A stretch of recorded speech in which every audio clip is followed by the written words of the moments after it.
Hello, everybody. Welcome this March 17th, St. Patrick's Day, for our core number 3 today, personal development. Such an awesome, big, huge topic, and real essential for network marketing for sure. We're so glad to have you here. We are very glad to be with you for this quick start basics class, core number 3. We are here to empower, equip, entertain.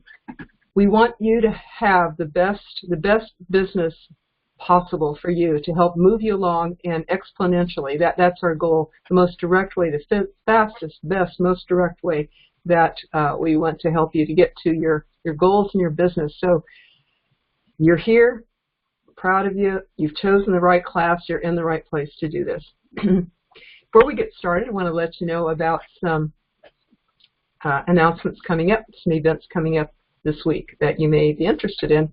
For those who may not know, we have our MLM Lunchtime Leadership Show group show every noon Eastern Time, Monday through Friday, on Facebook Live, on Jeff's or my page, or you can go to the Facebook group MLM Lunchtime Leadership Show. And every day there we cover one of the 21 Irrefutable Laws of Leadership by John Maxwell. This has just been an awesome class. We're actually in our 8th or 9th month doing that, and it's become very popular. Tomorrow is the law number 12, Law of Empowerment. So only secure leaders give power to others, and we will be talking and teaching how that helps to build your network marketing business. This class is, like all of our classes, are generic, and it's sponsored by the school. And it's open to everybody, so you can send friends there, you can send your team members there, and of course a lot of you are on the calls, so I mean on those shows, and we just love seeing you there. So that is one that you can share with everybody. It's open to the public. Another one that is open to the public is on Tuesdays at 3 p.m. Eastern Time, where Jeff and I cover one of the aspects of network marketing. We teach one of the aspects that we teach here, actually. And the purpose of that class is to give people a sample taste of this school. So it is another one that you can invite friends. You can pop on yourself and learn stuff. You can invite friends. You can invite your team members. This coming Tuesday, the topic is, how do you know if you're getting a red light, a yellow light, or a green light in your business? That's with your prospects, your customers, your distributors, your team. So that would be part of the art of network marketing, the art of business. Yeah, on Wednesday night is what I call our inner circle of this school, and that is MLM Leadership University. Last Wednesday, that is for, I call it the most serious, the most invested people in the school or in this class. However, last Wednesday we had an open house that we invited everybody to. And of course, not everybody was able to get on, so what we did was we sent out the replay. That is sent out by email and text and on our Facebook group too. So you can catch the replay of that. What we do is we cover one book of John Maxwell's a month in that book. This one was Leadership Gold, and it's what John has learned in his lifetime of leadership. So we cover one a month. That would be a quarter of a book a week that we go into. And that was a real good class. The people who attended it just loved it. And we sent out that replay. Just look in your Facebook group or your text or your emails to find that. So we would love to have you. That class, actually, enrollment for that is open. And if you're interested, you can find the link in all those places as well, or you could private message me and I'll hook you up to the class for that. And by the way, Quick Start Basics members get a discount for that class. So a new person just joined the other day. Teresa Barone. So welcome if you're on the call here, Teresa. And congratulations to you for being a new member in the class. Congratulations also to all the members in there. May 3rd to 5th is a quarterly event that Jeff and Brandy put on, a quarterly business building summit. And in May, it's going to be the Leadership Achievement Summit. It's going to be in Chicago. And a lot of people are planning to be there or working out their schedules or their logistics or locale to get there. We will all three of us be there speaking, and we invite you as well. If you think that that won't work out to attend physically, then we invite you to attend by live on stream. And tickets right now for that are only $25 a month. They're going to be going up at the end of the, I'm sorry, $25 period for the live stream ticket, but they're going to be going up the end of the month. And the link for that is also in the Facebook group, or you could message Jeff or me and we'll get you the link to that too. That is going to be 3 days, a Friday evening, a Saturday afternoon and evening, and a Saturday afternoon, Sunday afternoon. That is like almost 20 hours or so of intense content about leadership. And it's going to be heavily based on John Maxwell's trainings and teachings, which, by the way, Jeff is a certified John Maxwell trainer, speaker, and coach. That is why we can bring you the Wednesday night classes and why he can teach material like that. So we're very fortunate to have Jeff, and that he went to that time and trouble and expense to become certified like that and be able to teach on Wednesday nights and on at the summit. By the way, if you don't know Jeff, he has recruited, some of his history and why he's here for the new folks is that he has personally recruited over 500 people frontline in his network marketing business, built teams of over 10,000 people, and has many accolades that I could go into, about a dozen of them, of why he's a good person to listen to in network marketing. And you can tell from how he speaks that he's really speaking from experience. I have been a full-time network marketing coach as well, full-time one for years, helped me raise my son as a single mom. When my company went out of business, I went into personal growth, which we're talking about tonight, and became a body-mind therapist, and bring this back now to network marketers to help them break through blocks and negative beliefs. And they call me the shrink of MLM. So we're happy to partner to bring our complementary skills to you guys. When you have completed, there are 10 core commitments, by the way, 10 core commitments in this class. And we're going to briefly go over what those are tonight in a few minutes. And we encourage you to attend this until you can teach this to your team.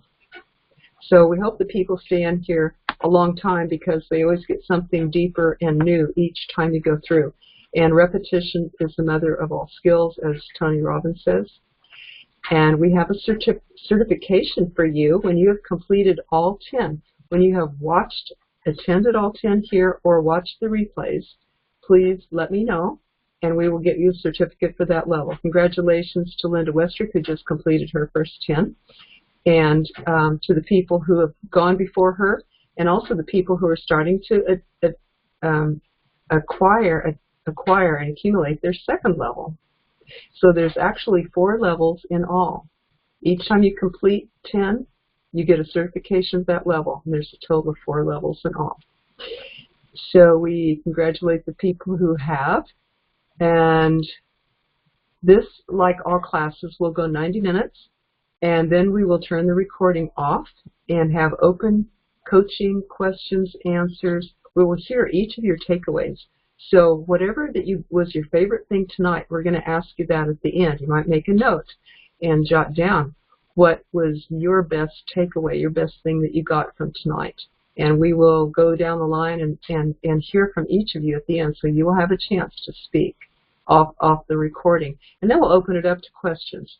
So if you've had something come up in your business this week that you would like to ask 2 coaches about, that would be the time to do it. Also, we like to hear your tips and insights too. So are we ready now for core number 3, personal development? Absolutely. Do you want to go through some of the basics real quick before we do that? Sure. Or do you want to jump in? Yeah. Would you like me to go over those? Yeah, if you want to run through them. Okay, will do. Let me grab that paper here. Yeah. Okay, so we're going to look at the 10 core real quick. Just go over briefly what they are. So core number 1 is getting started right, and that means get your new distributor having success real fast, and that means get as quickly as you can, get them a new customer recruit, acknowledge them at a meeting, get them paid as soon as you can, get them a bonus, get them a rank as soon as possible, because most network marketers will quit within the first 2 months. Did you know that? Most new network marketers do. So this is your chance to make things happen real fast. And we do have a guideline. You're not just on your own. You don't have to swim, wonder what to do and how do I do that, because we have specific guidelines for you to how to do that. Jeff has something called an agent profile, which helps you to sit down with each new recruit and get their strengths, their weaknesses, their goals, where they want to go, and learn about them. Why are they doing this? What is their why? This, you should actually know each of your front lines why, so that you can help them to reach it, and so that you can refer to that each time that you talk with them. I like to do this when I coach people. Okay, I will meet you next Monday at 10 a.m. so that you can retire your husband, so that you can be home with your kids, so that you can get out of that abusive job that you're in, or so that you can better take care of your family, whatever their bottom line why is. So very important to know what that is, and then how to help them get going fast. Of course, teaching them the favor script and getting them their 10-minute presentation is part of that in my book. You can write your 10-minute presentation from the directions in your Always Get a Yes book. That is in your Facebook, in the Facebook group. It's the very top post. If you look there, there's all the links to all the tools in there, including the Always Get a Yes book and the agent profile. So share the favor script with your team. Write up your 10-minute presentation according to your company's policy, and take that to give both of those things to your new recruit to help them get started fast. That's very duplicatable. To write up the favor script and then write your 10-minute presentation, hand it to them and say, read this, now read this. And that, I believe, is how people get success the fastest, and how the people in this class have jumped ranks when they have been inactive for years, who have gotten the most appointments that they ever have before, and gotten new recruits that they haven't had a chance to do before. Because I believe that this way is the most direct, fastest, efficient, easiest, most duplicatable. Always gets a yes, or I'll say never gets a no. Works with all 4 personalities, doesn't get objections. Works with all levels of influence, all cultures, male and female. I'm very happy and very proud to bring this to network marketers. And so we do have more of a checklist how to get started right, and you will find that on past replays of the core number 1, how to get started right for your new recruit. But definitely apply these to yourself in case you haven't already, or in case you don't have a team. Then apply all of these principles about getting started right to yourself so that you have fast success, and then turn around and teach that to your team members. Number 2, be here a year from now. That is about commitment, and that's what we went into yesterday. Once you are here a year from now, then you recommit again and again. It's that longevity that builds the roots, and if you look at the top earners, they all have a history. They all have that longevity. So this is what you want to do yourself, and that you want to communicate to your team. Let's be in this for the long run. Let me have a long vision, not a short vision. And remember that you can measure the child's or anyone's maturity by how they can delay gratification, if they're willing to wait for gratification, if they want it right away. So we know that putting the effort, putting the years into network marketing, allowing the time that it takes. We know that this is very different from a job.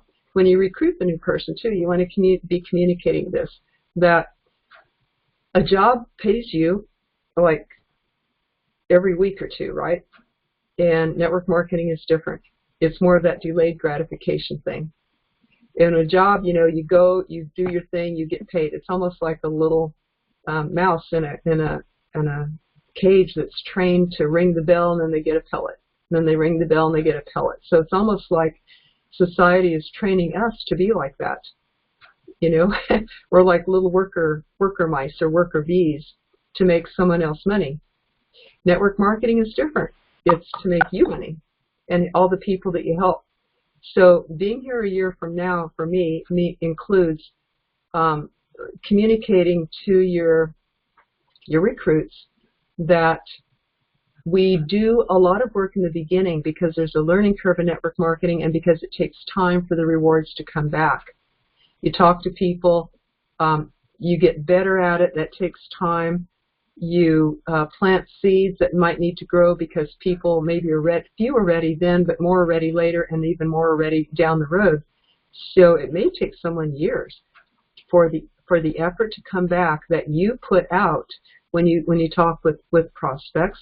Somebody may not be hungry right then. They may not feel the need to have a plan B because they're secure in their job, or they think they are.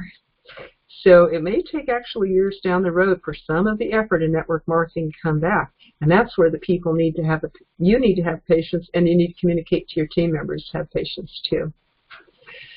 So in network marketing, you need to tell your new recruit about being here a year from now. And that means in the beginning, you put a lot of effort out for very little return. Different than a job, but not unlike having your own business. Often it takes 5 years for you to make a profit in your business. It won't take that long in network marketing because the startup cost is so low. But in the beginning, put a lot of effort out for little return.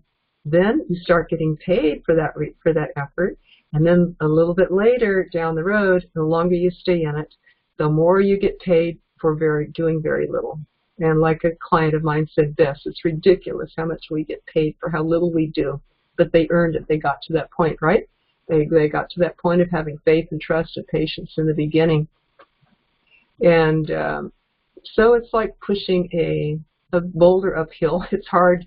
Then you reach the top. That's good. And then it goes downhill very easy. So that takes patience. That's why you want to help your people to get the reward by hanging around, being there, and planning to be in it for the long run. Number 3, professional development or personal development. This is a lot connected with leadership, like our Tuesday classes. Our weekday noon classes, the MLM Lunchtime Leadership Show, and like our Wednesday night class, the MLM Leadership University, and like the May event coming up in Chicago, the Achievement Leadership Summit. So all of this is personal growth. Helps to know yourself and to know other people, how to navigate personalities, including the 4 personalities, which John Maxwell is now teaching and Jeff is now certified to teach. So that would be part of the Chicago event. And we teach it also in here. Maybe we'll go into it tonight. But personal development, it's said how many people want change. Everybody wants change, but how many people want to change? Not many, because it means facing ourselves. And that, I think, is the hardest darn thing to do that I know about. Facing myself. Because I have to be honest with myself. I have to admit, I have to have enough it takes a lot of self-esteem to do this. To face yourself, to be honest, to be willing to change and grow. Be willing to communicate, to learn communication skills. It's not easy. And when you work with a team of people, I call it curved space. You face yourself a lot sooner. The more people you work with, the more team you have, the more involved you are with working with the company or your sideline or your upline, the more you get reflected back to, because I think everyone is a mirror teaching me about myself. Today I got a mirror of myself as I talked with my sister, as I talked with my son, as I coach people, as I call people about these classes. I also equate it to us being in a rock tumbler. We're rocks in a tumbler that move against itself and tumble and knock off the rough edges until we come out a smooth, polished, shiny stone. Then our beauty can show. So we knock off our rough edges if we're willing to. If we're willing to be part of a team and grow. And we will talk more about that tonight. Number 4 is market daily. And this means to invite daily, to use the favor script to invite people to look at your business. Hey, texting people, hey, can I ask you a favor? I want to let you know what I'm doing, so in case you run across the right person, you can refer them to me. Is this a good time?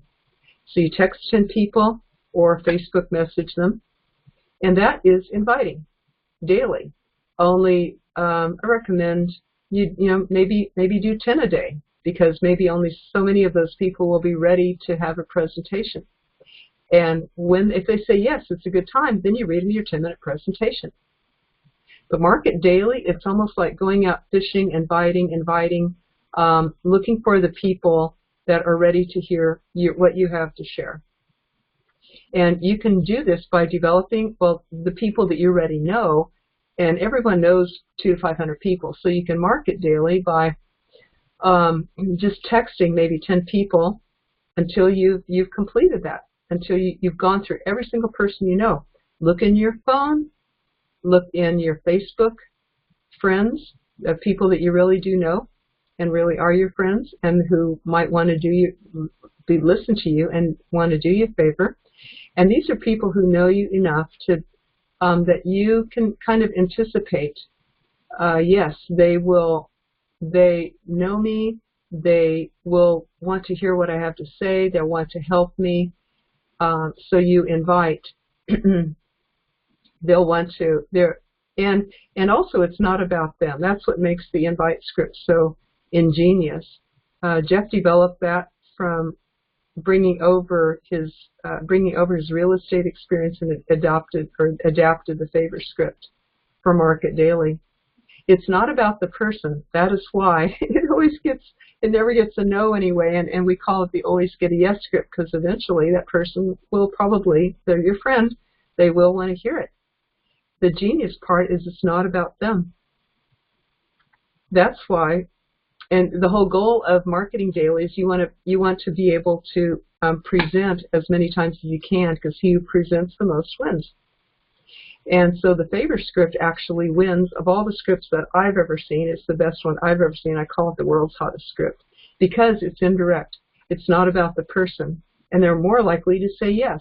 Even if they said no to you before, you can say, I already know this isn't about you, but would you hear more about what I do, so in case you run across the right person, you can refer them to me. And this invite script has worked with people who have said no to network marketers before, who have said never talk with me about, never ask me to be in your business, no to network, I don't like network marketing, but would you listen to what I do in case you run across the right person? Oh, sure, I can do that. And that's why people have taught a total block up to network marketing, but have been open to hear the 10-minute presentation, because it's not about them. And a friend that I met at Eric Warriors Go Pro, he tried this out, Mike Limmer, and he goes, oh my gosh, somebody that said no to network marketing heard I used a favor script with him, and he's not only gave me a referral, but he's interested himself. It's like a 2-for-1. So I am jazzed that people are getting results like this and making it easy to market daily. You can also market by, these are friends you already know. So when you're done, you've gone through all your friends and all that, you can develop new friendships on Facebook. Go on Facebook groups that you have an interest in, a common hobby or common interest, so that you have something sparky to make a bridge with people that you enjoy and they enjoy. You can get to know people that way. Listen for just get to know people.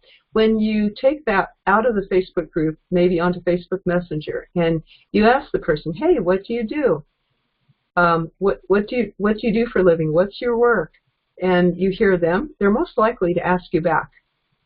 And that's when you can use the favor script, and you can say, well, actually, I wonder if I could ask you a favor. I would like to share this with you in case you run across people that you might be able to refer me, because I know you know a lot of people on Facebook. So that's where you can use the favor script once you warm up a person by asking them about family or friends or occupation, recreation, dream, or money, however you want to phrase all those questions, you can just get to know people. Now, when you have a very quick way to market daily is to get leads. You can buy them or you can generate them yourself, for example, through Craigslist. And Jeff has just completed a wonderful training on leads. So that is part of Market Daily. The class is passed already, and a lot of you already took that class and found it to be just dynamite. It was a 4-hour class, and he recorded it, and he has some plans to make it available pretty soon for everyone. So in case you missed it, you could message Jeff and say, hey, I want your recording of that, and there is a charge for that, and he can let you know about that. Core number 5, present daily. And so you already know how to do that, your 10-minute presentation, and that contains 5 parts to it.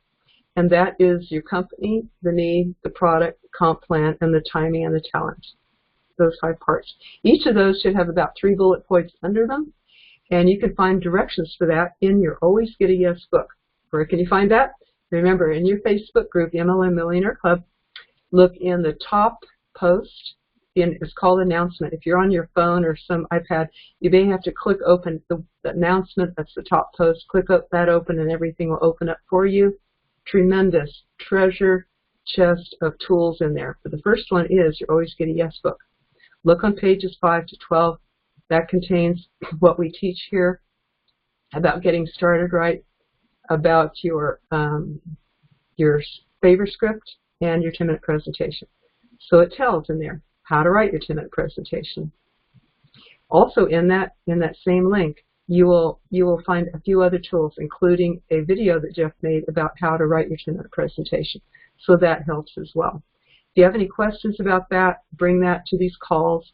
When we have our Q&A part, then we'll be glad to help answer questions about your 10-minute presentation.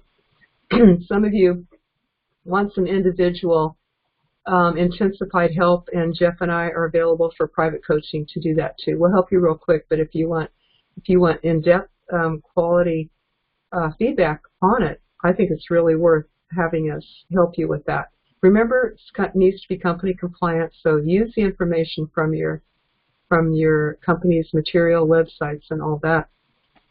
He who presents the most wins. We hope that you do. I think a wonderful goal is to do 2 or 3 a day. 2 or 3 presentations a day. We invite you to use the Facebook group. Some of you are doing this. To use this for accountability. Go in there and put a post. I commit to do 2 presentations a day to new people.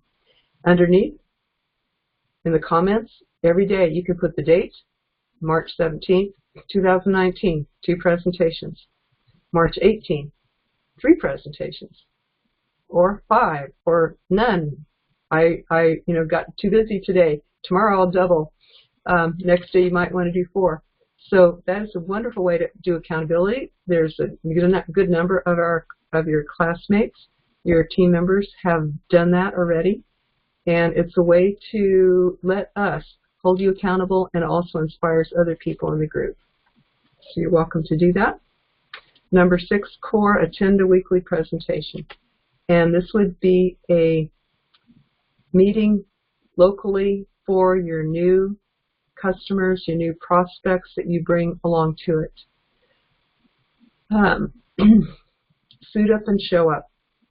Most important part is to show up for all of these things, to all these events.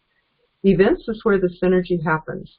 This is where your prospect gets to meet other people like them who maybe even have some similarities, but they are now in the company, and they get that social validation. They get that chance to hear from other people besides just you. So that would be the third-party validation, bringing them to a meeting. Hopefully before that, though, you've hooked them up with a 3-way call or a video, and then get them to a meeting. So that's really the progression. The favor script, the 10-minute presentation, and then a 3-way call or video, get them to that meeting. The synergy is very valuable, so much more than one-to-one. But they do need to hear from people besides you. By the way, they need to hear from you first.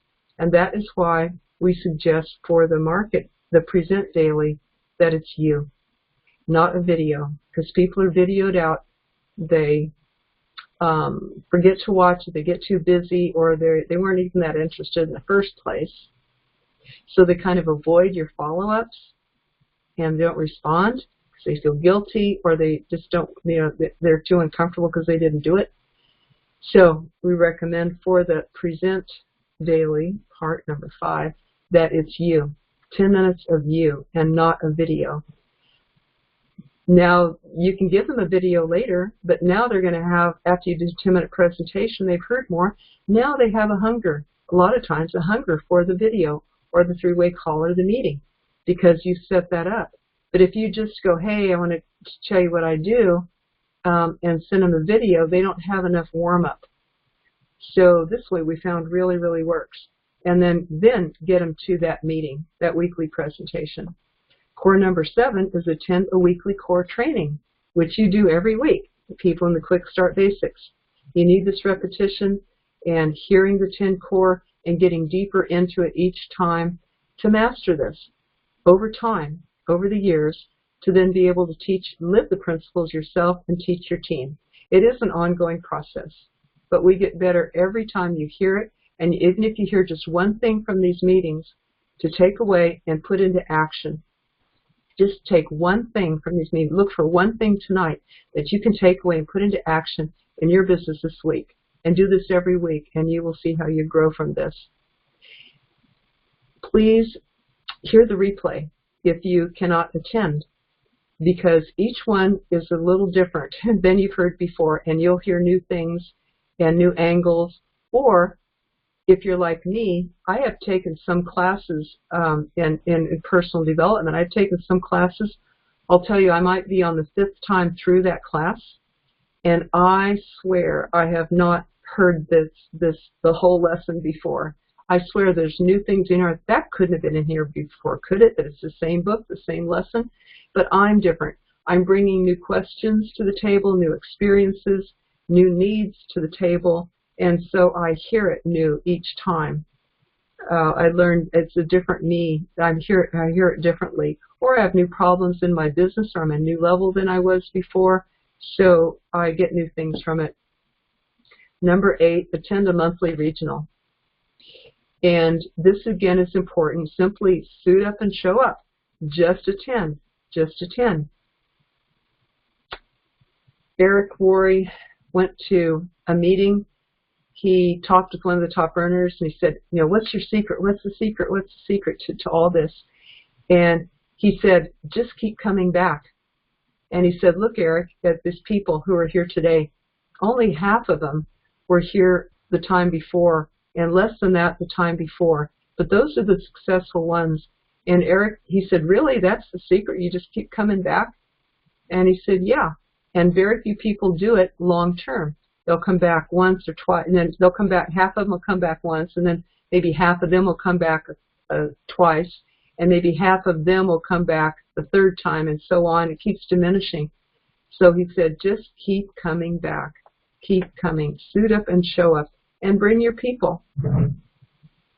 Number 9 core is attend all your company conventions.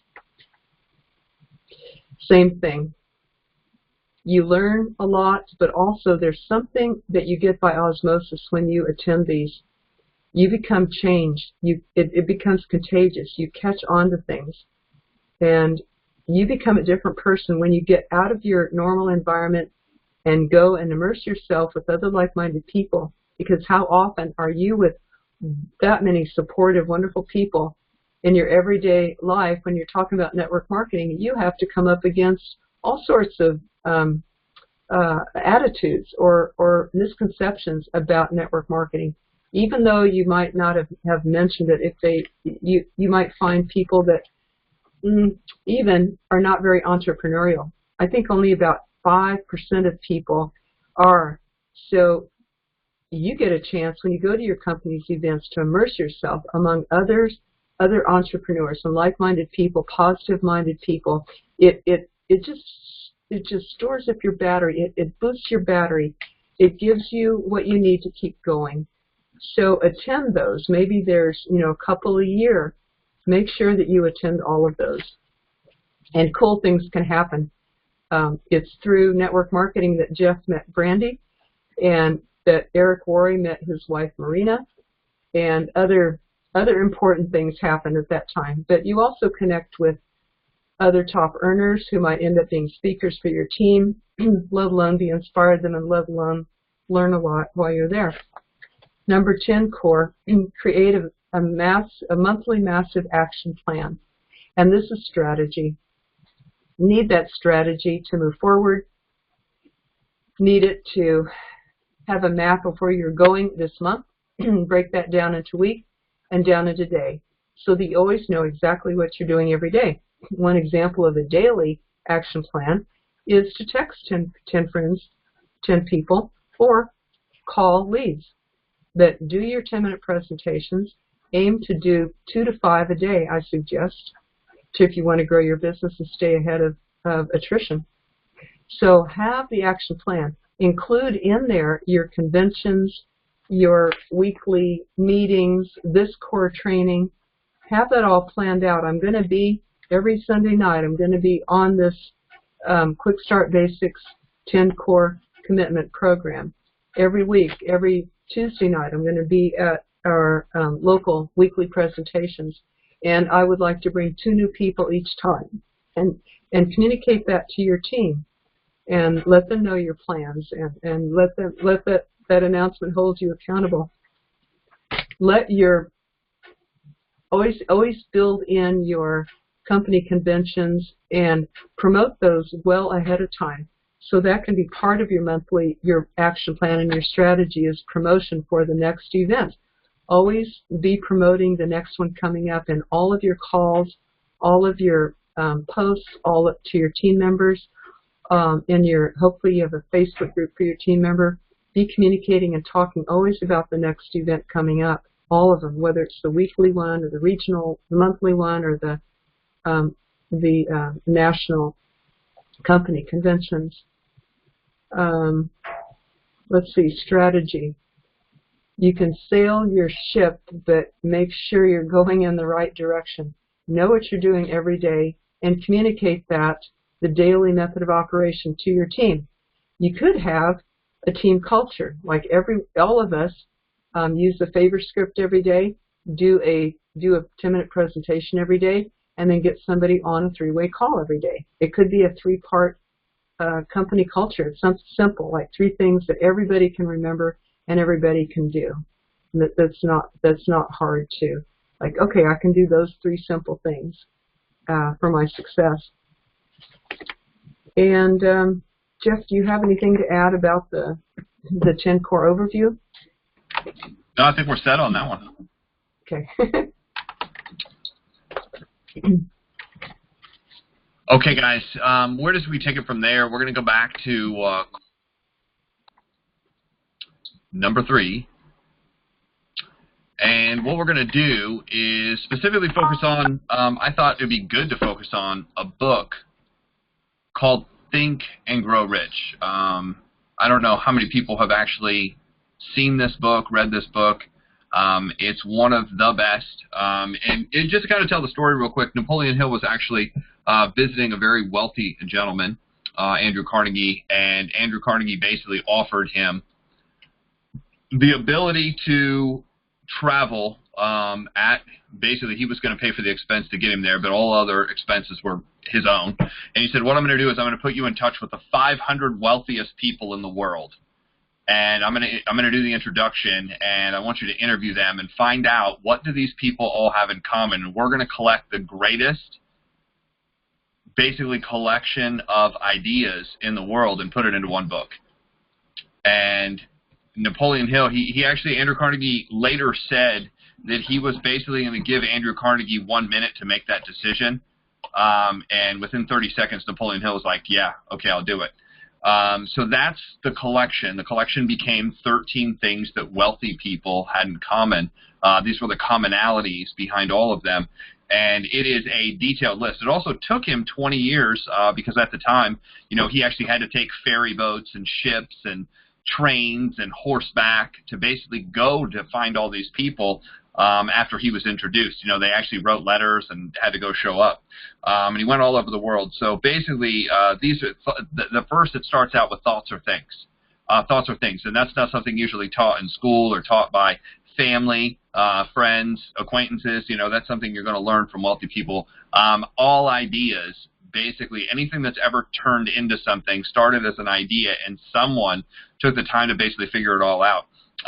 So he also told a story about 3 Foot from Gold, and I'm not going to take that away. It's something to go read. He said one of the most common causes of failure is the habit of quitting when one's overtaken by temporary defeat. So defeat is not the problem. It's the feeling that comes with defeat where you can't see any success past where you're at. That happens for most people after the first call. After the first call, after the first person tells people no, that's usually where defeat happens. It says every person is guilty of this mistake at one time or another. And he says always seek expert counsel before giving up. That was his advice. Most people don't seek expert counsel in their lifetime. Now, what do I mean by that? Is most people never run into somebody who is super successful and they're getting counseling from it. Most people are getting counseling from the person that's trying to control them, a parent, a family, a friend, a spouse. That's about control. That's not advice coming from somebody super successful that has an objective view of where to go. Most of us don't get that. So it says everybody, has this. So seek expert advice. One sound idea is all one needs to achieve success. One idea. That's it. People think, well, it's got to be some elaborate thing, and really it's some of the simplest stuff. If you read about successful people, usually it was one idea that got them off the ground. From there, certain people hit again and again and again and again and again. I mean, there's those guys out there. But they said most people are going to make it on one idea. When you begin to think and grow rich, you will observe that riches begin with a state of mind, with a definite purpose, and with, this is the part that really got me, with little or no hard work. Now, hard work helps.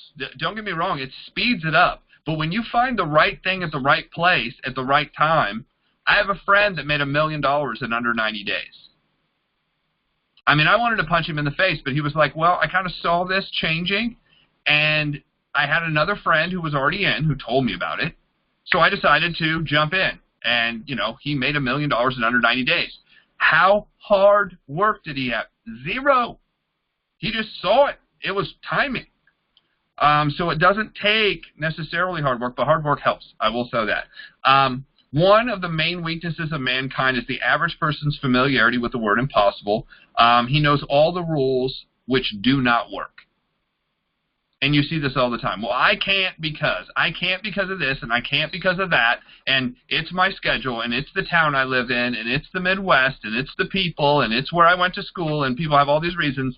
And the unfortunate part is most of the time, if you really read about successful people, they had it worse than you, and they still made it.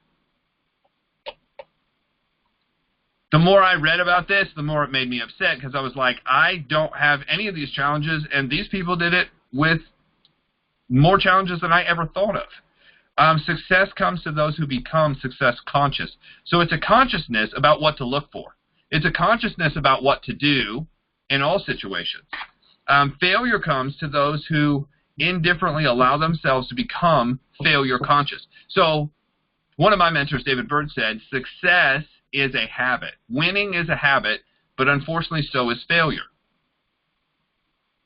So another weakness found in altogether too many people is basically having to measure everything and everyone by their own impressions and beliefs. So sometimes you have to get around different people to understand how they think differently. You can't use, watch this, you can't use your evaluation system or your belief system or your consciousness to evaluate everything. Because if you grew up being told that business is scary, if you grew up being told don't talk to strangers, if you grew up being told some of this, all of a sudden all that old programming kicks in and it stops you from having success.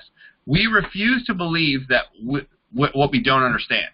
We refuse to believe what we don't understand. I mean, have you ever showed the opportunity to somebody who like doesn't get it, and they're like, I can't join because I don't get it. I don't understand. How is this money like? How can everybody make money? Everybody can't make money, and they're trying to figure out the numbers all the way up the chart. They're like, everybody in this line can't make money, or the company will go back, which is true. It's true. The examples we give inside of the funny thing is the examples we give inside of most of our presentations are completely inaccurate. The numbers can never work like that because the company would go bankrupt and there wouldn't be enough money. What really happens is the algorithm, the math formula that builds the comp plan knows how many people won't make it. And most people won't make it. Not because they can't make it. It's not because they shouldn't make it. It's because most people decide up front, I'm going to stick my toe in it. I'm going to stick my toe. I'm going to try it. I'll get it. I'll try it. Now I'm going to do it. Now I'm going to figure it out. Now I'm going to go to the best people, and I'm going to figure this out, and I'm going to work every day at it. It's most people stick their toe in it, and they're not going to do it. So success principle, number one is desire, basically knowing exactly what you're trying to accomplish. Now, he goes on to say basically the successful people have a dollar amount in mind. It's a number. It's not a dream. Here's the thing. It's not a dream board. Now, that sounded good in the movie The Secret, but as I've talked to more and more super successful people, they're like, I'll be real honest, all that crap doesn't matter. Let's get together and make dream boards. The successful people that I know, they're like, that is not what drove me to success. That was just a reason to get together to talk to people. It just got me in front of more people. It built more relationships with people. So I could find the ones who really wanted to do this. Our brains have become magnetized with dominating thoughts which we hold in our minds, and by that means, which no man is familiar with, these magnets attract us, the forces, the people, the circumstances of life, which harmonize with nature of our dominating thoughts. So basically, that's the secret in a nutshell, is whatever we think about is what we're going to bring about. If you think about, oh my gosh, how hard this is, you will find how hard it is. Why? Because there's the reticulating activative system. I can't, the RAS, I just remember RAS, where basically it says whatever you're focused on, that's what you're going to see. So if, Tony Robbins does this in his meetings, and he's like, I want you to focus on the color red. Look for everything red, look for everything red, look for everything red. Think about red, red, red, red, red. And he goes, you go around and you look at all this red. He goes, now, what's funny is after we get done with this, so like, how many people saw red? And everybody raised their hand. He goes, how many people saw burgundy and called it red just so you'd have something else to call? He goes, that's what we do in life, is we'll find stuff that's kind of like that, sort of like that. And we'll lie to ourselves. How many people have lied to ourselves? I raised both hands. But that's what we're going to focus on. It says, before we can accumulate riches in abundance, we must magnetize our minds with intense desire for riches. That we must become money conscious until the desire for money drives us to create definite plans for acquiring it. So a lot of times it's a number in an account. We just watched a video, and I say we, Brandy was in the car, and Brandy's like, oh yeah, I saw that one too. And it specifically was from Grant Cardone. And what he was talking about is he was having this conversation with this guy, and he was like, it used to be. He's like 20 years, 30 years, 40 years ago, the number to have in the account was $1 million. And this gentleman who was friends of Cardone, he said, statistically based on what we know, is single-digit millionaires are actually broke. He goes, they're broke. And he goes, the reason being is he broke it down. He's like, if you're 40 years old and you're spending about $4,000 a month. Now, he was averaging the whole country. He's like, you live in New York, you live in, if you live in Miami, if you live in California, if you live in Chicago, if you live in a major city, Dallas, Texas, Houston, Texas, if you live there, about $4,000. He goes, we're talking about somebody with kids. We're talking about somebody that has cars, not somebody who's a hermit who lives, on a farm that was given to them, and they live outside in a tent, and they've got collecting rainbow. That's not our guy. We're talking about the average person. And Bess is like, I have a farm. What's wrong with that? No, I'm talking about just the average person, average household in America. And he used the figure of $4,000. He goes, how long at $4,000 will $1 million last? And it's 25 years. And he goes, so by 65, this person is absolutely dead broke if they're not creating any other income. So $1 million isn't it anymore. And he kind of goes on to talk about 2 million, 3 million. And he said that the new number really is 10. And that might seem so astronomically off, but in this conversation, Grant Cardone breaks down how to get there. He breaks down how to get there, and an exact formula to get there. And $10 million may seem like an enormous amount of money, but he's like, not using the formula I have, he goes, I was able to accomplish that pretty quickly. But again, how many of us are around people who are worth $10 million to be able to tell us that? Like, until I heard that explanation, once I heard it, I was like, oh, that is pretty easy. But until I heard it, I had never heard anybody talk about it that simply. So it says, the mind of what the mind of a man can conceive and believe it can achieve. So if you can think about it, if you can figure it out and then get around the right people, you can pretty much make anything happen. But also what I heard from John Maxwell is although you can make anything happen, you can't make everything happen. I was on the phone with a friend, and I love this lady to death, but she's like, I spent all morning narrowing stuff down. I said, what do you mean? She's like, well, I've been doing real estate, and then I went and got my insurance license, and then I got into a direct sales coffee company, and then I got into another direct sales company, and then she was trying to do something else on the side. She was doing 5 different things simultaneously. And I said, great, how's that working out for you? She's like, I'm not making money in anything. I said, well, I know why. And she's like, you do? I'm like, yes. I was like, because you can't run in 5 directions at once. How fast are you going to go? You're going to take 2 steps this way and then come back, and then take 2 steps that way and then come back, and then take 2 steps this way and then come back, and your day's complete and you haven't even gotten to 2 of your things. I said, if that's what you're doing, you need to figure out one thing that you're going to do really well, and that's all you're going to do. You might want all these other things, but you can't have everything. That's what John, and here's the thing. You're not going to be super successful. You can be average. You can be average doing a lot of things, but you'll never be super successful doing a lot of things. You have to choose. And choose, the word decide, side means to cut off. That's why, you know, suicide, homicide, all of the sides mean to cut off all options of going in that direction. So, the start of all achievement is desire. That's the first step towards riches, is desiring riches. Now, the very first thing you have to get past here, obviously with this, and this is why Bess and I talk all the time about, is the mindset of some people think riches is evil. Some people think it's not necessary. Some people are like, oh, especially I talk about the Midwest. I was talking about this to a good friend of mine. I said the biggest problem with the Midwest is 2 things, mainly. And he's like, really? I think there's a lot more. I said, there's 2 main ones. I said, the number one thing about the Midwest is everybody talks about being okay with where you're at. Oh, I'm just okay. You just need to be okay with where you're at.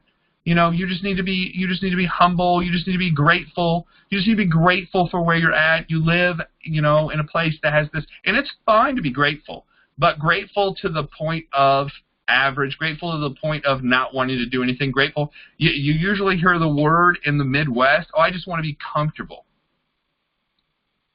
I just want to be comfortable. Oh, well, that's somebody I want to follow. I want to follow somebody who just wants to be comfortable. That's all they want to be, is comfortable. You will never build, I mean, I hate to tell you this, but you will never build a successful team if that's all you want. Because who wants to be around somebody who just wants to be, I don't want to be successful, I don't want, you know, I just don't need a whole lot of things. That's fine that you might not lead a lot, but who are you helping?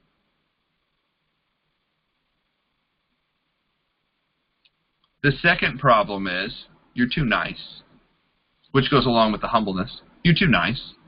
You just, you know, oh, I don't want to scare anybody. I don't want to offend anybody. I don't want to upset anybody. And that's also a personality thing.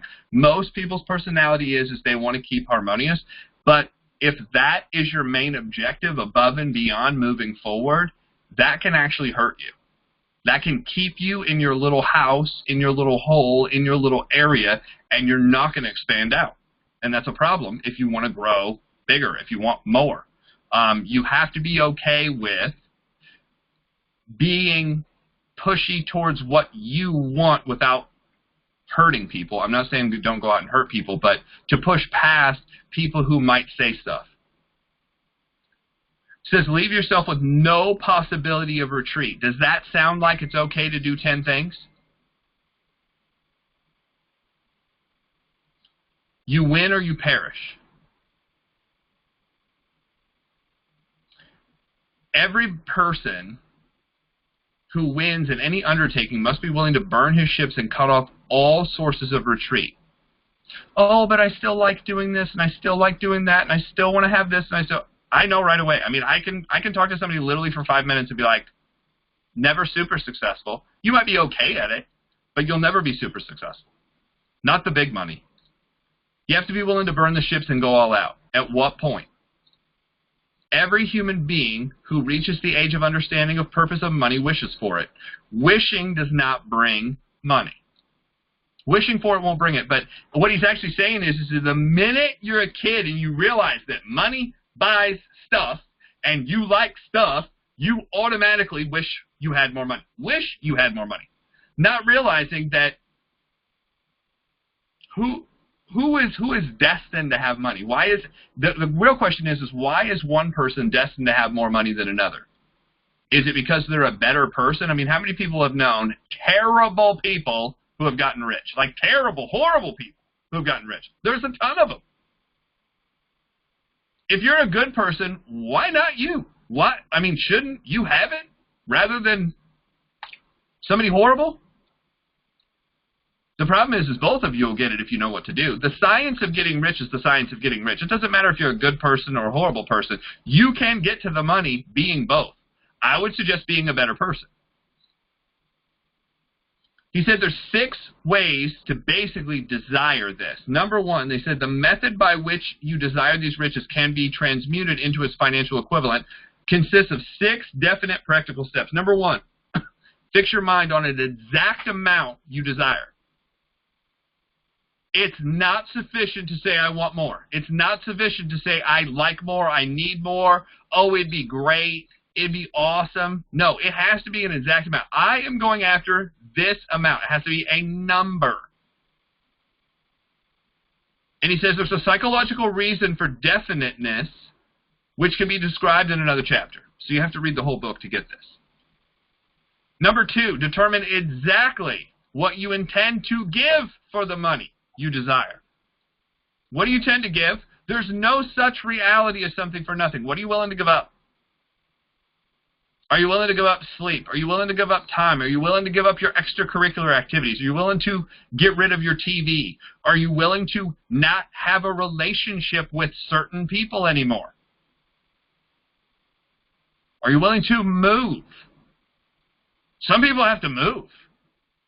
Now, that was more in the past. You had to move to where the money was because, I mean, obviously if you're marketing a product and before the internet or cell phones, you live in a town of 15 cows, you're not going to sell a whole lot of whatever you have to the 15 cows. So you're going to have to move to somewhere you're at, right? I mean, I'm just being honest because I've talked to people who live out in the middle of nowhere and they're like, well, I just don't know anybody. I said, well, then you need to do leads. And they're like, well, I think I'm just going to go out and meet people. I'm like, didn't you just tell me that your town is 15 cows? Who the hell are you going to meet? Unless you set up a roadblock on the interstate and direct people through your neighborhood, which is illegal, by the way. Don't do that. I learned that by accident. I was kidding. So I was 17, and the lady's like, man, we don't have enough traffic. And I jokingly said, I said, well, I could direct all the traffic off of 465 or off of 267, which was our main street, through our parking lot. And she's like, yeah, that'd be great. And I just happened to look out, and there were pylon cones. So guess what I did? I put the pylon cones out and made the traffic come through. I mean, guys, you can get a lot of do not do this. Like, I did it as a joke, not knowing that it was like a federal crime or whatever. And the police kind of almost thought it was funny, but not really. They're like, who the hell did this? And I was like, it was a joke. I wasn't like, because it was later at night and I didn't think it would be a big problem. But here's what happened. Not only did the normal traffic, but the police got directed through, and then they started asking questions. So don't do that, by the way. Establish a definite date. That's the next thing. Establish a definite date when you intend to possess the money you desire. It has to have a date on it. It's not like, hey, it'd be really nice sometime in my lifetime if I won the lottery or, you know, if somebody gave it to me. But, like, when are you going to have this money?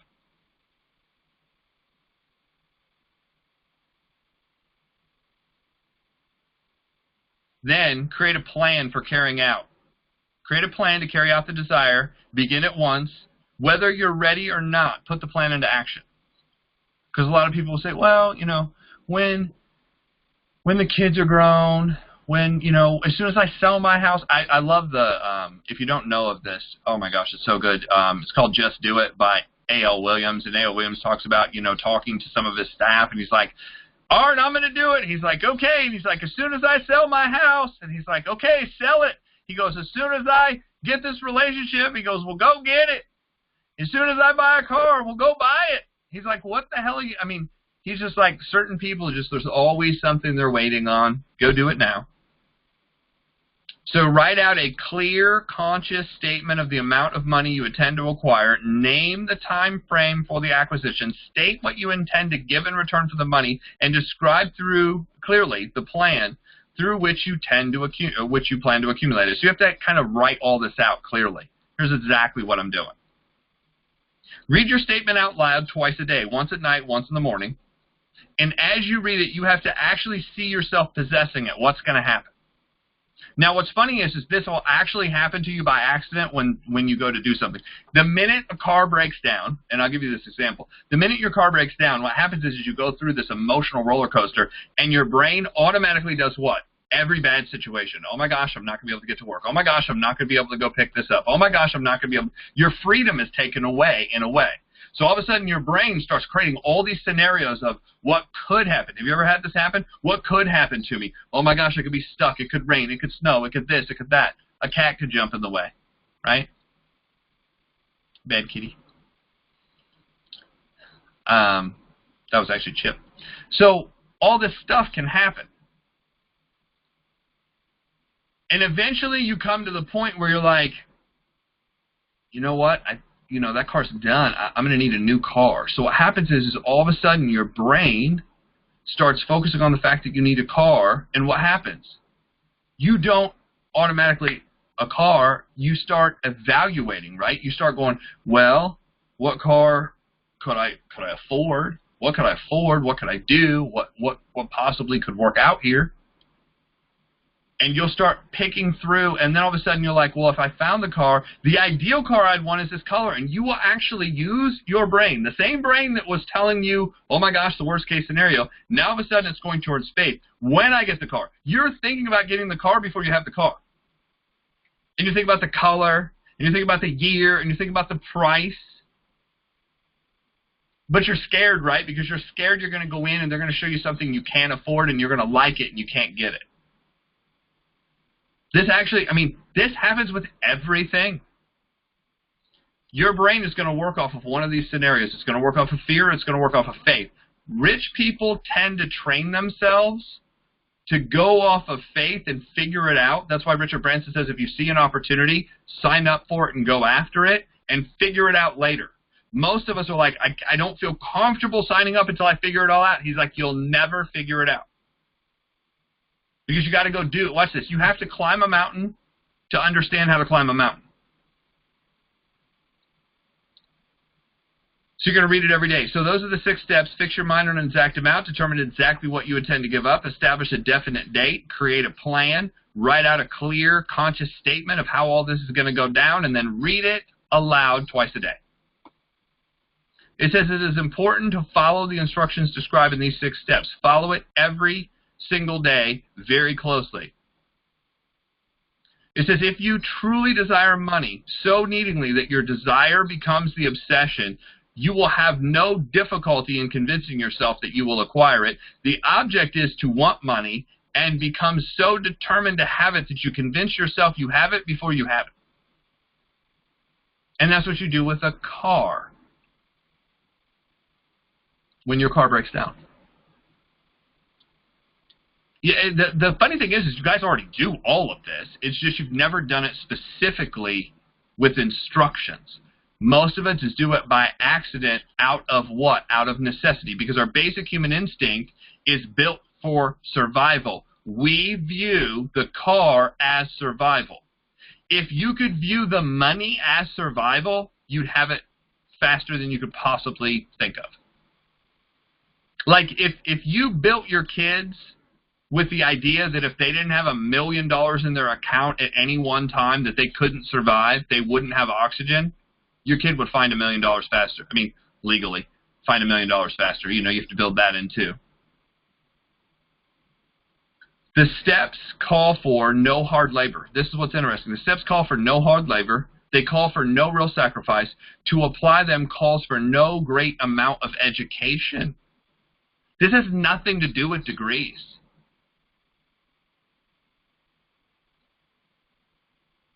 One must realize that all who have accumulated great fortunes did so with a certain amount of dreaming, hoping, wishing, desiring, and planning before they actually acquired the money.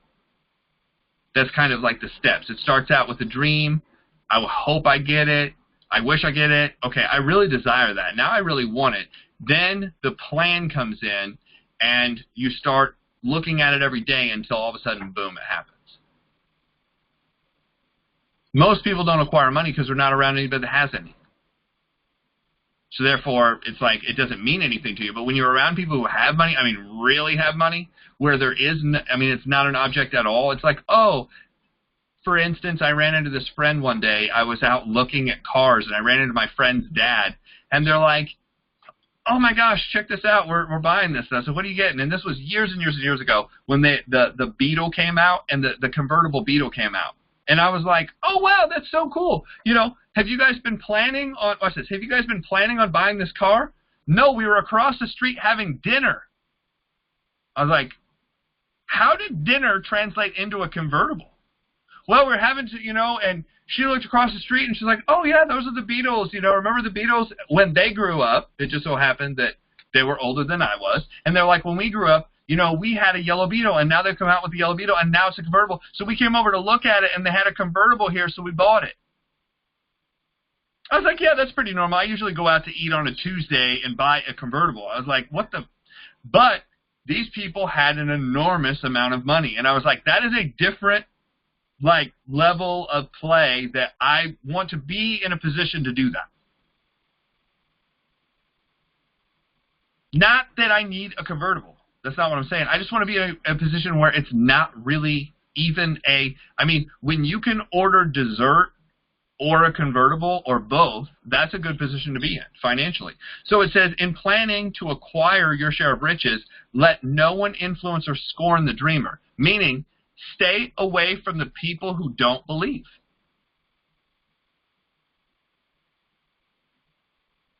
If the thing you wish to do is right and you believe in it, then go ahead and do it. It says it does not work with the 6 F's. Remember, all those that succeed in life get off to a bad start, pass through many heartbreaking struggles before they arrive. Stories of those who with bad starts in life, Oprah, J.K. Rowling's, poor, broke, uneducated, bad environment, death, disabilities, you name it. There is a difference between wishing for a thing and believing you already receive it. No one is ready for the thing until she believes he or she can acquire it. The state of mind must be belief, not hope or wish. Open-mindedness is essential for belief. That's one of the key factors. Actually, in John's book, which one is it? It's blue. No Limits. In John's book, No Limits, he specifically talks about belief and this idea that you have to be open-minded to basically expand where you're at. It's a necessity. Closed minds do not inspire faith, courage, or belief. And closed minds usually don't make a lot of money either. So, remember, no more effort is required to aim high in life to demand abundance and prosperity than is required for misery and poverty. It's the same thought process. It's just you don't get anything. It is all in how you see it. Story of the three men working in the ditch building the cathedral. I don't know if you've heard that. That's another great story, but I'm going to leave that because that goes on and on forever. Faith in others. Sell them on the idea of what will happen, and it will come in. Sell them on the idea of how it works. Sell them on the idea of what they'll have and what they'll receive. There are no limitations to the mind except those we acknowledge. Meaning you have to tell yourself this is a limitation. Both poverty and riches are the offspring of thought.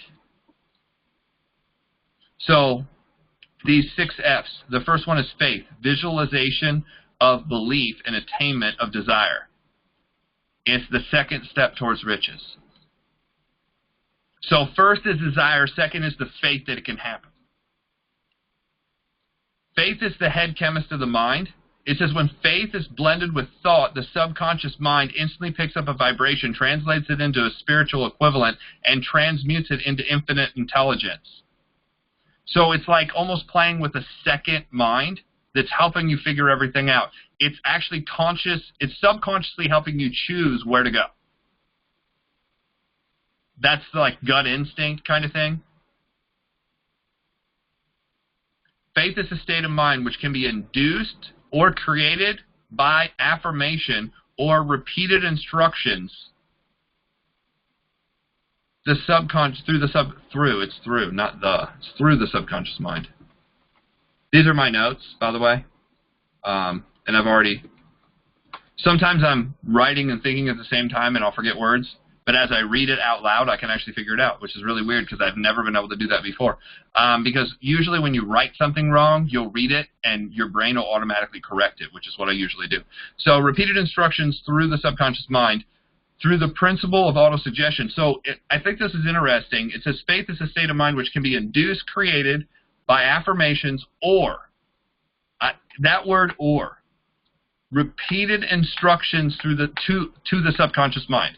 Repeated instructions. So what are you doing? You're basically beating the idea into your head is what he's saying. If you beat the idea into your head, if you talk about it all the time, if you constantly are going over it, if you read it, if you talk about it, if you write it over and over and over and over and over again, it'll get stuck there. And I learned this kind of the hard way by failing so many tests in school. And finally I sat next to this girl in school that I liked at the time.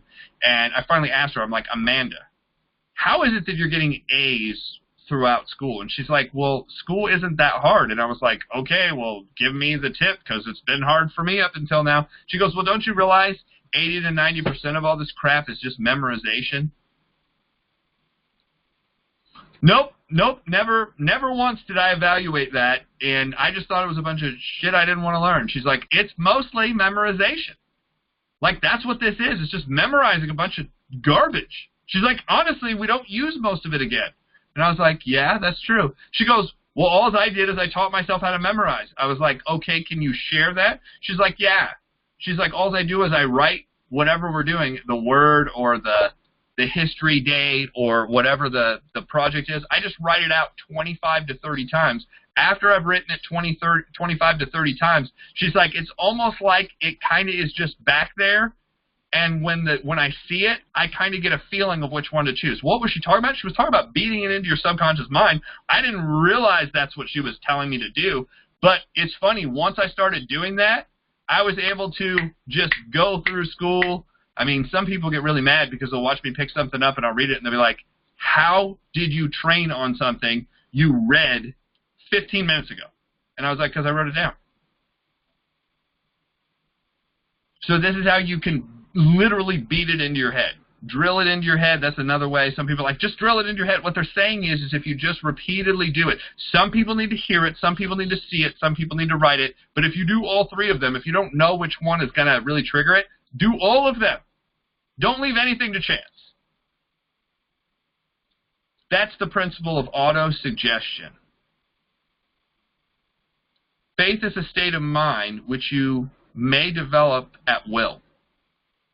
After you've mastered these 13 principles, because it's a state of mind which develops voluntary through the application of these principles. So it doesn't work necessarily in every case, but specifically can work here if you develop these things.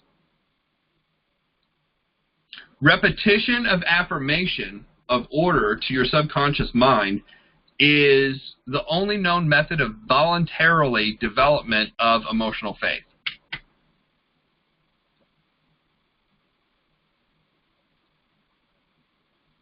Repetition of affirmations. Here's an example of repetition of affirmations. I know I can do it. Write that down. I know I can do it. Now, why do you know you can do it? Because other people have done this. That's a good one for network marketing. I know I can do it. Why do you know you can do it? Because other people have done it. As friends of mine say, uglier people have done it. Stupider people have done it. Less fortunate people have done it. Fatter people have done it. Skinnier people have done it. Younger people have done it. Older people have done it. If they can do it, I can do it. I know I can do it. I have to be able to do it. It doesn't make any sense not that I could do it. That's what it's talking about, beating that idea into your head. Any impulse of thought which is repeatedly passed on to the subconscious mind is finally accepted and then acted upon. So that's what has to happen first. It has to be accepted. Where does it have to be accepted? It has to be accepted at the subconscious level. So here's the interesting thing. If you've been told by the time you're 5, 40,000 times on average, no, you shouldn't, no, you can't, then think about this. If you want to override those 40,000, what do you have to do? You have to hear, yes, you can, 41,000 times. That's the override. That's why it says it's beaten through repetition. So literally everybody has a number at which, if they repeated it, if they wrote it, if they heard it, everybody has a number in which it will click over to the other side. I don't know what that number is. You don't know what. Now, certain people can be hypnotized into. Certain people are beat into that situation literally. I mean, they're literally forced and hurt into that situation. You will succeed or else. But you can do it to yourself the nice way. I would suggest that.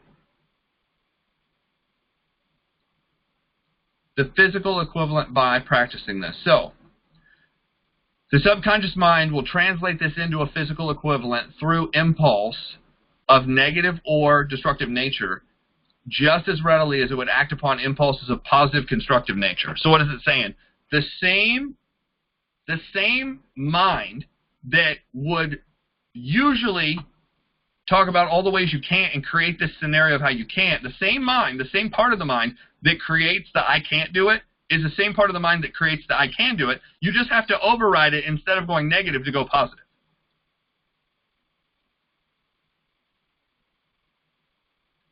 This accounts for the strange phenomenon which is referred to as unfortunate or bad luck. Have you ever heard the, oh, I just have bad luck? No.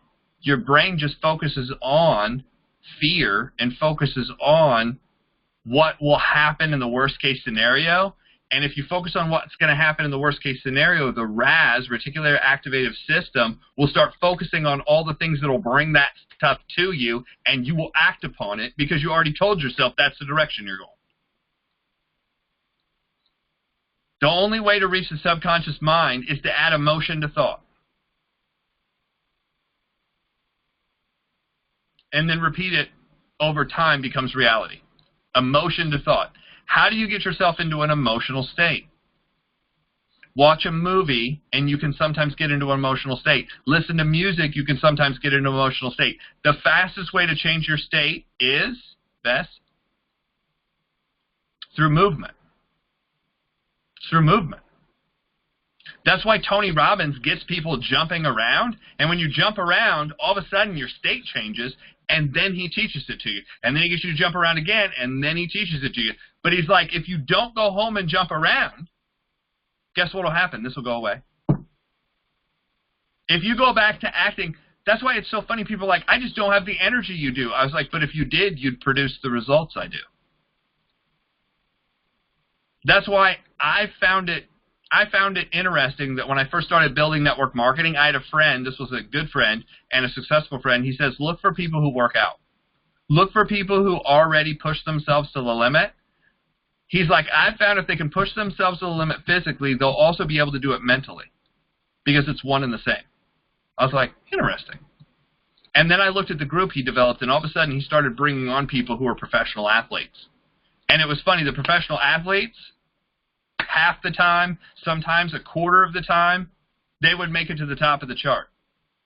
Meanwhile, these super successful business people couldn't figure it out the same way. It is essential for you to encourage the positive emotions as dominant forces in your mind and discourage and eliminate the negative emotions. So you're trying to go off the positive constantly. A mind dominated by positive emotions becomes favorable abroad for the state of mind known as faith. A mind so dominated may at will give subconscious mind instructions which it will accept upon immediately. So there's a lot of, it almost seems like wordplay, but what he's trying to tell you is there's a bunch of stuff going on up there that honestly most of us aren't even conscious that's happening. And once you understand how it all works, he's saying line it up to be successful. That's the Cliff Note version of Think and Grow Rich in this chapter. AKA, you'll stop fighting yourself. Faith is a state of mind which can be induced by autosuggestion. If you tell yourself you can, you can. But if you get into an emotional state when you tell yourself you can, but you can faster. And you can more often. Faith is an internal elixir which gives you power, which gives you action, which gives impulse to thought. Faith is the starting point of accumulation of riches. Faith is the basis of all miracles and all mysteries which cannot be analyzed by the rules of science. Faith is the only antidote for failure. I thought that was really weird. It's the only antidote. Average doesn't do it. Being comfortable doesn't do it. Being okay doesn't do it. Faith is the element when mixed with prayer gives direct communication with infinite intelligence. That one was cool too. It is a well-known fact that one becomes to believe whatever one repeats to oneself on a regular basis. So you are what you think you are and what you continuously repeat to yourself.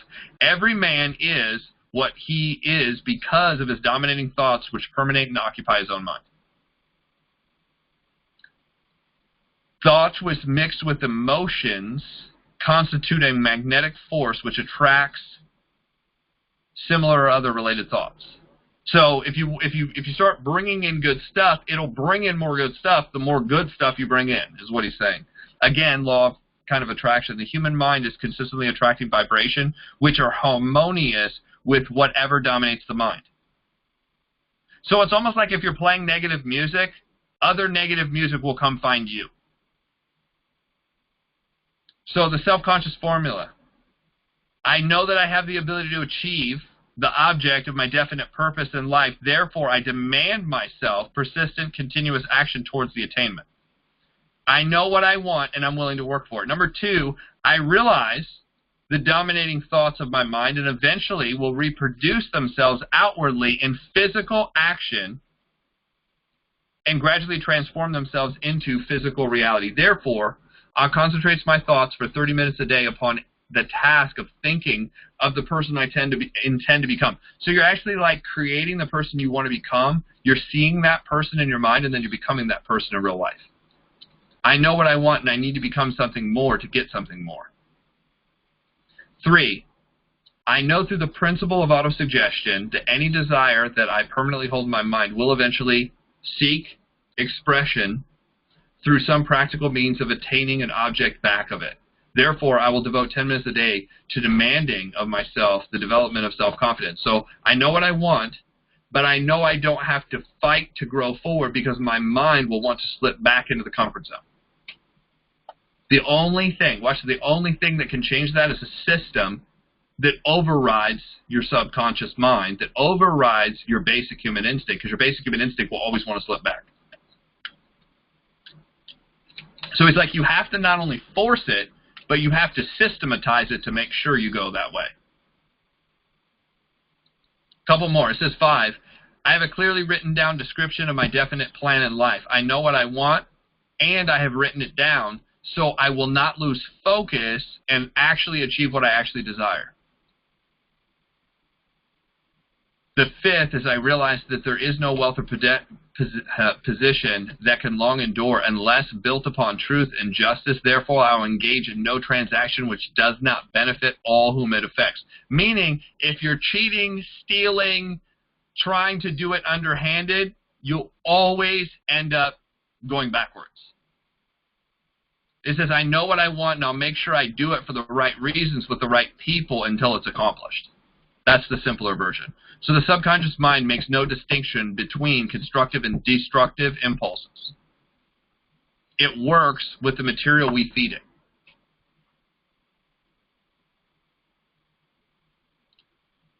I'm just seeing if there's anything else that absolutely we've got to go over here, because we're just about done. One man's idea can change the world.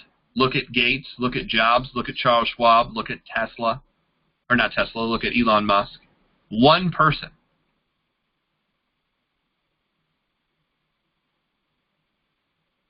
The medium for influence the subconscious mind. The 3rd step towards riches is auto-suggestion.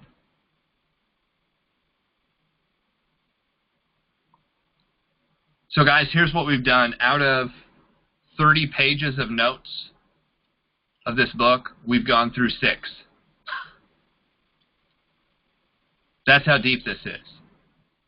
And here's the thing, the book's deeper. These are the cliff notes. So with this, this is an idea of, I think this is one of the extreme ideas of like how much is out there that you don't know what you don't know. And then once you start to know, you absolutely know you don't know some stuff. And there's more to learn. Now, do you have to, here's the thing, do you have to accomplish all this stuff to become successful in network marketing? Not even close. But this is the kind of stuff that will help you. And here's the thing, if you want to be around super successful people and you want to relate to them, I've found one of the fastest way to relate to super successful people is find stuff they read it too, and then talk about it. Pretty simple. So with this, I am going to turn this back over to Beth, and then we're going to open it up. Because I'm sure somebody got something out of this, right? Beth? Thanks, Jeff. That was a bunch of stuff. I just got, my takeaway was to recruit professional athletes. That makes so much sense. Oh, my goodness. So, that can happen. Why can't it happen? Just imagine. Just write down, I know I can do it. I know I can do it. And write that down 20 or 30 times. Why can't you? I bet you meet some. Helps if you are one, though. Helps if you work out or if you have that discipline yourself, because you attract people who you are like, right? The law of attraction, magnetism. John Maxwell's one of his laws, law of magnetism. You attract who you are, not who you want. So I guess if you want professional athletes, you better find the discipline of your own, whether it's, you know, in my case, Tai Chi or yoga or whatever your discipline might be. But yeah, athletes compete and push themselves and all that. I have a great example. Just was mentioning to Jeff today that I had this happen to me, and my thoughts became real. Our thoughts become things, right? So watch your thoughts because they become things. So what happened was about a month ago, I noticed that my chiropractor, he's very successful in his business, I don't know, 20 years or something like that. And he said, you know, I've never advertised ever. He said, even when I just started this little, you know, hole-in-the-wall office, people started giving me referrals because he's really good. He studied, but he also brings his own methods to his practice, and he studies every day. He just loves learning about the body and how it works and everything. So actually evolved a method beyond what he was taught that works even better. And he said people just, you know, referred people to me because he's good, he's helpful, it works, all that. And I thought, I would like that. I would like to get referrals to where it comes effortless. You don't have to go looking for it. And I completely forgot that I said that. But I just was noticing this week, I was just like, hey, last week I got a whole bunch of referrals. And isn't that odd that they would all start coming in? And all of a sudden today I remembered that I imagined. I said, hey, I would like that. I wonder how I could get that. And I started imagining what that would be like to have referrals just come to you. And so today it just dawned on me, oh my gosh, I asked this about a month ago, or I imagined it. So that is a technique that I do suggest to people. I call it a mind movie, where you imagine what you want. You imagine the type of person that you'd like to be. You do that for a minute in the morning and a minute in the evening. And also I call it the law of assumption. You assume it, like you assume the clothes. You put on the clothes. You assume the posture, the position, the clothes, the personality, the role. You assume the role, and you act it out.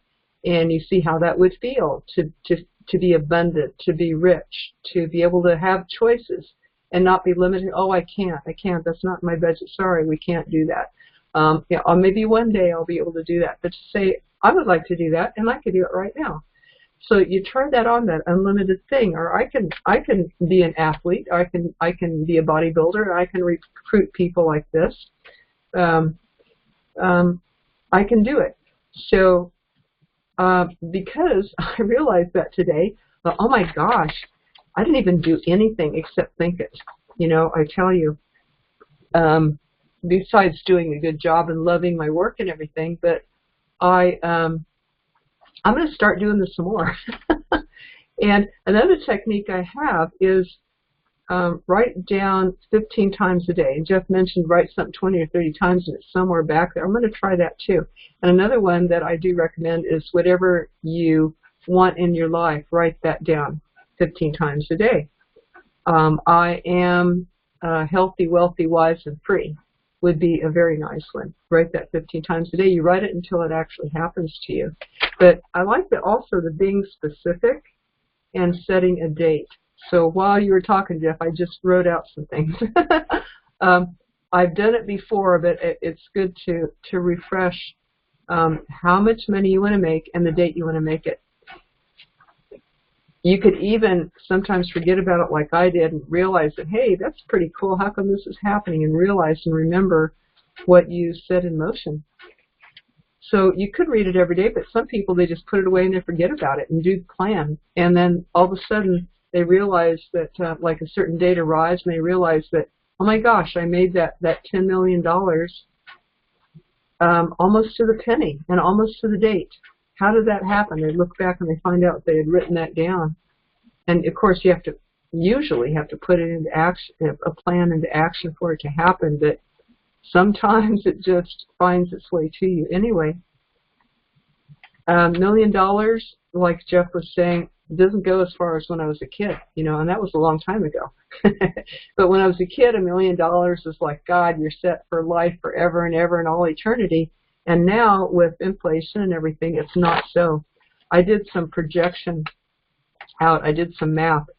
And I figured by the time most of us baby boomers get to old age, $1 million, counting if you do the math with inflation and everything, $1 million will just get us about 5 years in a mediocre retirement home, not even a good one.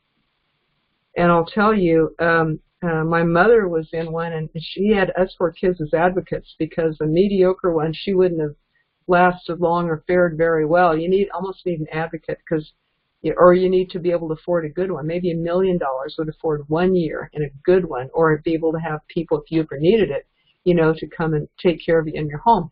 I just talked with a client whose parents were wealthy and were able to, I think over 4 years, her father spent $2 million having nurses come into their home and stay round the clock. So that would be 3 shifts a day that he had nurses come in, and he paid them cash. And this must have been a few years ago. So I think $2 million for 4 years is really cheap. So I think this was a few years ago. But she said he could do it. And she lasted longer, and he was able to have like doctors, chiropractors, physical therapists. Everybody would come into the home and work with her, so she had a really good quality of life for 4 years, and she lived longer than she would have if he wouldn't have had the money. So what is that worth to anybody? To have your loved one have lived longer and have a good quality of life, that it can take money to save a life, to have quality of life and quantity of life, all that. So it's not a bad thing. Those of us who are raised kind of, in a religion where you hear that it's easier for a camel to go through the eye of a needle than a rich man to get into heaven. So a lot of us might have that stigma against money in order to feel good about where we are, like Jeff was talking about. But I like to do good things with my money. I want to make plenty to be able to do good things for people with it, and let alone have that quality of life that we were just talking about. So enough for tonight. Brandy, she's away from her desk. That maybe she can weigh in when we all do. Is it time? Did I mention I wanted to welcome Doris, who jumped on, and also to mention that Grant Cardone video, I think the one that Jeff mentioned, he posted on the Facebook group, so you can watch that there. It's a great, simple money lesson about how to acquire that much money and what percentages you need to, how much you need to make, how much you need to set aside, and what you need to do with it. So look in your Facebook group, MLM Millionaire Club group, Facebook group. You'll find it.